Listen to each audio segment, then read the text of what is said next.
নিজের মৃত্যু নিয়েই এবার বিস্ফোরক মন্তব্য করলেন মার্কিন প্রেসিডেন্ট ডোনাল্ড ট্রাম্প। দাবি করেছেন তিনি ইরানের ১ নম্বর টার্গেট, আর যদি তাকে হত্যা করা হয় তাহলে ইরানের বিরুদ্ধে ইতিহাসের সবচেয়ে ভয়াবহ সামরিক হামলা চালানোর নির্দেশ আগেই দিয়ে রেখেছেন তিনি।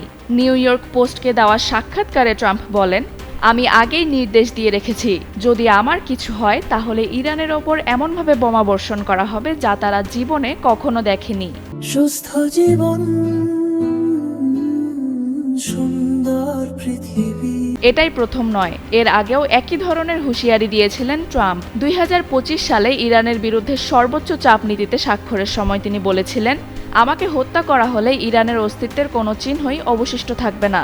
সম্প্রতি ন্যাটো সম্মেলন শেষে তুরস্ক থেকে ফেরার পথেও সাংবাদিকদের সামনে একই দাবি পুনর্ব্যক্ত করেন তিনি। ট্রাম্প বলেন, আমি অনেক দিন ধরেই ইরানের হিট লিস্টের ১ নম্বরে আছি, এটাই বাস্তবতা। ২০২০ সালে মার্কিন ড্রোন হামলায় ইরানের কুদস ফোর্সের প্রধান কাসেম সোলাইমানি নিহত হওয়ার পর থেকে ট্রাম্পের বিরুদ্ধে প্রতিশোধ নেওয়ার ঘোষণা দিয়ে আসছে তেহরান। সাম্প্রতিক ইরান ইসরায়েল সংঘাতের পর দুই দেশের উত্তেজনা আরও বেড়েছে। এরই মধ্যে ট্রাম্পকে হত্যার ষড়যন্ত্রের অভিযোগে ইরানের এক সরকারি অপারেটিভের বিরুদ্ধে যুক্তরাষ্ট্রে মামলাও হয়েছে। যদিও তেহরান সেই অভিযোগ সম্পূর্ণ অস্বীকার করে এটিকে রাজনৈতিক অপপ্রচার বলে দাবি করেছে।